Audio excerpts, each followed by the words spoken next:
Chapter 5 Networking Basics. A computer that can't communicate with other computers is an island.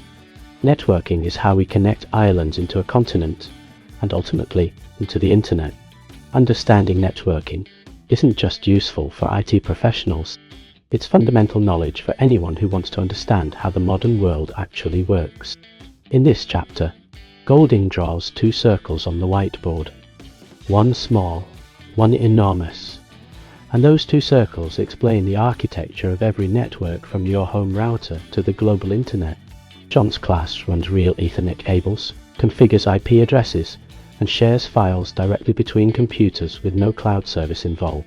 Key concept: IP addresses, private versus public heaps, routers and switches, wired versus wireless, and file sharing on a local network.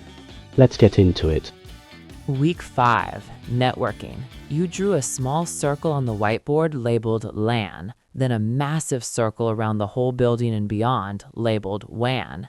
That image really clicked for me. Because scale is what distinguishes them. A LAN, local area network, covers a small localized area, your home, your classroom, your office, everything connected within that space. A WAN, wide area network, connects LANs across much larger distances, cities, countries, continents. And the internet is the ultimate WAN, the biggest wide area network ever created. Exactly. There's also MAN, Metropolitan Area Network, which sits between the two, a network spanning a city or campus, like a university connecting multiple buildings. But for most everyday purposes, LAN and WAN are the key terms. The network switch on the wall of the classroom, that was the heart of our LAN, every computer plugged into it. A switch connects multiple devices within a LAN and directs data intelligently. It sends information only to the specific device it's meant for, unlike an older device called a hub, which would broadcast everything to everyone on the network regardless of who it was for. Switches are smarter and more secure. Then IP addresses. I'd heard the term, but never really understood what it was. Every device on a network needs an address, so other devices can find it and communicate with it. An IP address is that address. It's a numerical label assigned to every device on a network, like a house number on a street. You wrote a typical address on the board, 192.168.1.105. The first three sections identify the network, like the street name. The last section identifies the specific device, like the house number. That's IPv4, the most common format. 4 numbers between 0 and 255 separated by dots. Now, there are two types of IP addresses you need to understand: private and public. Private IPs, like the 192.168 range, are used inside a LAN. They never appear on the internet. Public IPs are given by your internet provider and are how the outside world sees your router. Your router acts as the post office. All the devices in your home have private addresses, internal house numbers. When they want to communicate with something on the internet, they send it through the router, which has the real public address. The router manages all that traffic in both directions. That process is called NAT, Network Address Translation. The router translates between private and public addresses. Correct. And it also means you can have many devices on one network sharing a single public IP, which is how every home router works.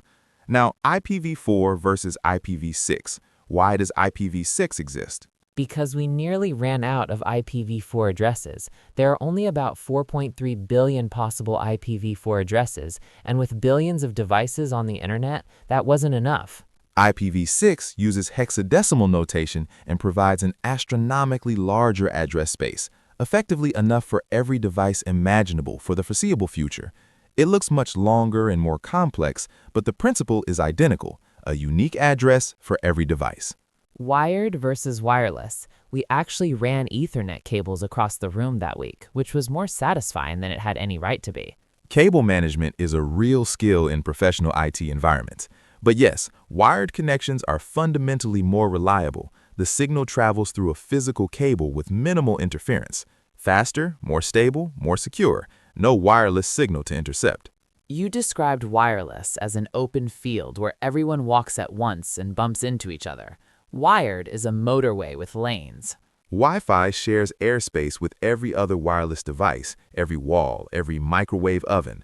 It's convenient and, for most purposes, perfectly adequate, but if you need consistency and speed, a cable wins every time.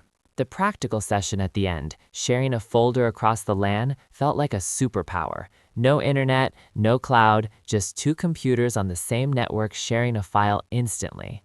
That's the UNC path, Universal Naming Convention, /computer name /folder name. That's how Windows accesses shared resources on a local network. It's been working that way for decades, and many businesses still rely on it for internal file sharing. Understanding networking made everything else feel more connected, pun intended, because the internet, cloud services, everything we covered later, it all sits on top of these basics. Networking is infrastructure, like roads for a city. Everything else depends on it. I hope you understood the concept. Networking is the backbone of everything. Every time you open a browser, stream a video, send a message, or access a cloud file, a network is doing the work underneath. Understanding the layers of that work, LAN, WAN, IP addressing, routing, switching, gives you the foundation to diagnose problems, build systems, and understand the technology you use every day. Key takeaways: LAN is local, WAN is wide, the internet is the ultimate one. Every device on a network has an IP address, a unique identifier. Private IPs stay inside your network. Your router translates them to a public IP when communicating with the outside world. Wired beats wireless for reliability, and file sharing over a LAN has been working simply and reliably for decades. In Chapter 6, we go somewhere most Windows users have never been: the Linux command line. No mouse, no icons, just you, a terminal, and a language that runs the majority of the world's servers, smartphones, and cloud infrastructure. Chapter 6: Introduction to Linux. Coming up.